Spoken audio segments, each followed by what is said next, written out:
हमारे बाकी Asian peers आपकी स्क्रीन पर आएंगे। डॉक्टर साहब दिखाइएगा जरा।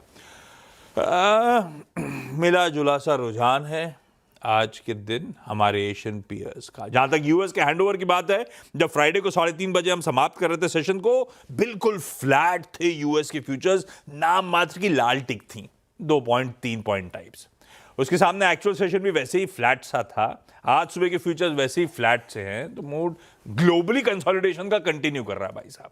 अगर हैंडओवर देखनी है, तब अब की पहली प्लेट देखनी है, तो ऐसा कोई हैंडओवर बुरा नहीं है। जहां छोड़ा था या तो वहीं पे मिला है या कुछ इंडेक्सेस में उसके ऊपर ही मिल गया है हमको, तो ठीक है। हैंडओवर कंसोलिडेशन जैसा मूड कंटिन्यू कर रहा है। पर हॉर्मास बताएंगे ग्लोबली मूड है क्या। कुछ हेडलाइन में चाइना रिलेटेड भयावह बातें कर डाली प्रोड्यूसर साहब ने, सब समझ लेते हैं। हॉर्मास, गुड मॉर्निंग भाई साहब।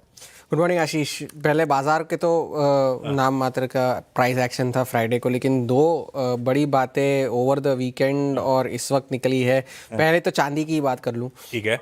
$83 के पार स्पॉट प्राइजेस निकले थे, फ्यूचर्स के प्राइजेस $82 के पार निकले थे, और उन स्तरों से फिर जा कर के जो है 10% से ज़्यादा की तेज़ी जो है गिरावट देखने मिल रही है उन स्तरों से स्पॉट प्राइजेस में। जबकि अब जो है 2.5% से ज़्यादा की गिरावट के साथ स्पॉट प्राइजेस कामकाज कर रहे हैं। फ्यूचर्स में अभी भी थोड़ी सी नाम मात्र की तेज़ी बनी हुई है, लेकिन इस वक्त अगर आप इंट्राडे हाई से कंपेयर करें तो सिल्वर में, चांदी में इस साल अब लगभग 180% की तेज़ी देखने मिली थी, जबकि 1979 के बाद का सबसे बेहतरीन साल चांदी के लिए रहा है। और काफ़ी सारे फैक्टर्स थे इस बात के। एक तो सप्लाई डेफिसिट तो बनी हुई है, क्योंकि पेपर ट्रेड्स को कवर करने के लिए फिजिकल डिलीवरी देनी पड़ रही है, और फिजिकल डिलीवरी देने जितनी सप्लाई इस वक्त बाजार में है नहीं, तो उस वजह से बाजार को जो है इस तरह की तेज़ी देखने मिल रही है। एक शॉर्ट स्क्वीज आप कह सकते हैं, सप्लाई डेफिसिट कह सकते हैं। काफ़ी सारे सेक्टर्स में मांग है, उस वजह से तेज़ी है। सोने में भी तेज़ी जारी है, $4,500 के ऊपर ही है सोना। ETF इन्फ्लोज जारी है, सेंट्रल बैंक्स की खरीद जारी है। कॉपर, प्लैटिनम, पलेडियम, लगभग सभी मेटल्स जो है रिकॉर्ड हाइस पर ट्रेड कर रहे हैं। प्लैटिनम और प्लैटिनम भी जो है 9% की तेज़ी शुक्रवार को देखने मिली थी। पलेडियम में 10% की तेज़ी देखने मिली थी। आज LME पर कॉपर की जो है ट्रेडिंग शुरू होगी क्रिसमस की छुट्टियों के बाद, तो वहाँ पर बाजार की इस वक्त सबसे ज़्यादा नज़र जो है वो उन्हीं सारी चीज़ों पर बनी हुई है, सोने, चांदी और बाकी सारे जो मेटल्स हैं उन पर। कल रात को डोनाल्ड ट्रंप और व्लादिमीर ज़ेलेंस्की की मुलाकात होने वाली थी आज सुबह तड़के हमारे समय अनुसार, तो वहाँ पर काफ़ी सारा प्रोग्रेस हुआ है, ये डोनाल्ड ट्रंप ने कहा। अगले हफ्ते फिर से दोनों दल मिलेंगे, ये भी उन्होंने कहा, और very close to a deal, ये तो पहले से भी वो कहते आए हैं, और शायद कुछ हफ्ते लग जाए इसका समाधान करने में, लेकिन ये हो जाएगा, ये आश्वासन डोनाल्ड ट्रंप ने दिलवाया है। और सिक्योरिटी गारंटीज़ को लेकर के उन्होंने ये कहा कि यूरोप जो है वो यूक्रेन की सिक्योरिटी गारंटीज़ का ज़्यादा भागीदार होगा, क्योंकि वो उनके बहुत ज़्यादा करीब है।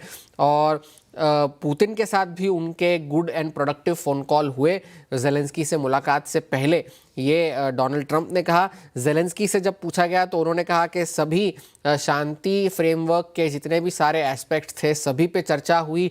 लगभग 90% बातों पर सहमति बन चुकी है, कम से कम यूक्रेन और US के बीच में सहमति बन चुकी है।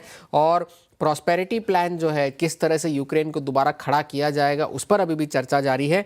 और उस तरफ जब ट्रंप का फ़ोन आने से पहले व्लादिमीर पुतिन ने अपनी न्यूज़ एजेंसी को दिए हुए एक इंटरव्यू में कहा कि शायद यूक्रेन शांति नहीं चाहता, और उस वजह से अगर रूस को फोर्स का इस्तेमाल करके अपने मकसद पूरे करने पड़े तो वो ज़रूर करेंगे। और फोर्स से उन्होंने यूक्रेन में कीव और बाकी सारे जो उनके एनर्जी ठिकाने हैं यूक्रेन के, वहाँ पर हमले किए शनिवार को, जहाँ पर लगभग 40 मिसाइल्स और लगभग 500 ड्रोन्स का इस्तेमाल किया गया।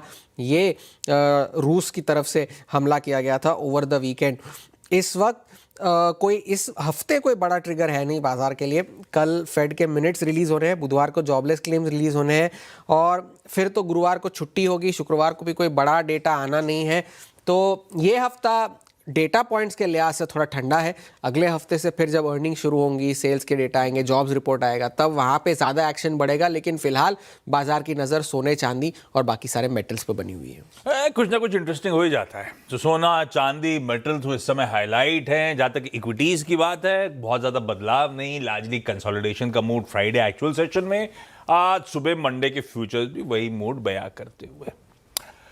तो रख लीजिए भाई ये सारी कमोडिटी प्लेस रडार पे जिन जिन को हरमाज ने हाईलाइट करा है वो आज के सेशन में फोकल पॉइंट होगा।